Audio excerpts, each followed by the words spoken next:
I was 7, 8 years old when I was abused by my tutor who used to come and teach at our house. He was a very friendly person, good looking and very easy to mingle with. And was I was very young to understand what had happened, and later on when I recollected what he used to do and what he used to tell me was not all right and was not that I liked, and rather that time I regretted what happened, and it was a lot of guilt in me. I tried to share it with my mother, but it was out of hitch, firstly. Secondly, I would say she couldn't understand, or rather tell me to not think or talk about it.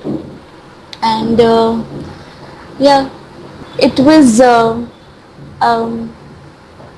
now that when I had joined social communications media course, and when we were supposed to talk about a documentary film, give an idea, this thing was inside me, and it was kind of hurting me because by then I was married for like 6 months, and there was a lot of inhibitions in the marriage also otherwise.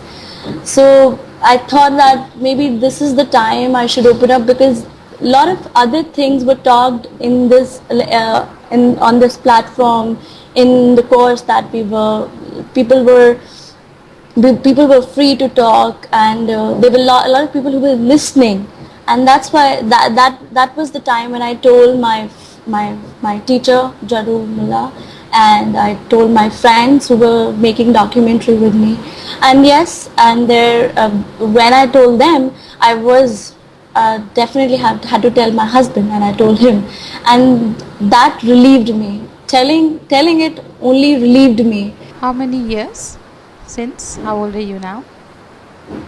I'm 31 now. So it took a And long time to speak about it. yes, because I thought that nobody will understand what I'm saying, or they will say that this is not a good thing to talk about in the family also, and even friends. But I don't know, in Mumbai I got a lot of confidence in me, and yes, as I said earlier, people were listening here. Lots of things were talked about, not just child sexual abuse, otherwise also.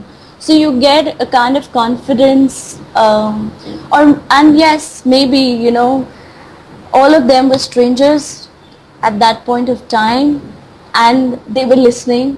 So it's very easy to talk to someone who don't know you, or who will not tell you that, oh, shouldn't talk about it, the family will say something, or what the elders will say, or yeah, I know, I understand what happened, but you shouldn't say anything about it, to anyone else.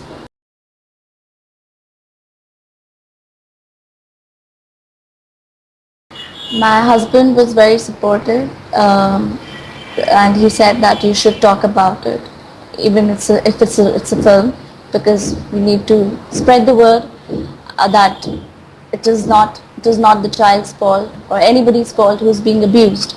And so was my husband's family. They were very supportive.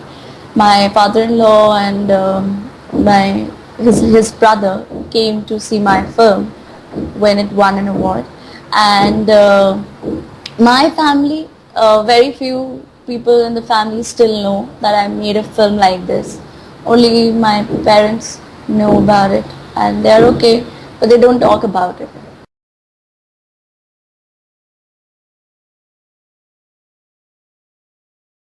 I would train myself, and that's it. I would train myself being more assertive, being more talking about it, telling it that very time, shouting about what happened to me, and not being quiet and afraid of what happened. Even if it was a tutor, he was elder to me, he was whatever.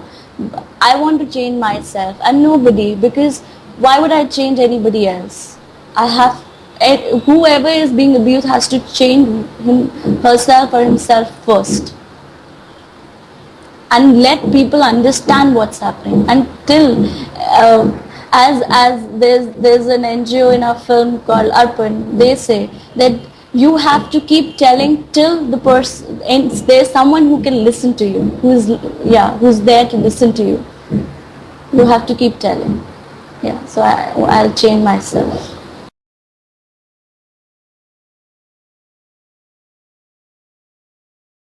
After being a mother, there's a lot of fear that comes in me. Obviously, a lot of fears, not just about what happened to me, but I think there has to be a space in the family about talking, arguing, and even disobeying the elders. It's not that elders are always right, or you shouldn't argue with them, and you cannot shout on them. But if you think as a person, individual, even if you are 2 years old and you think you are right, you have the right to shout, you have the right to disobey, you have the right to argue, and that space has to be created in each and every family.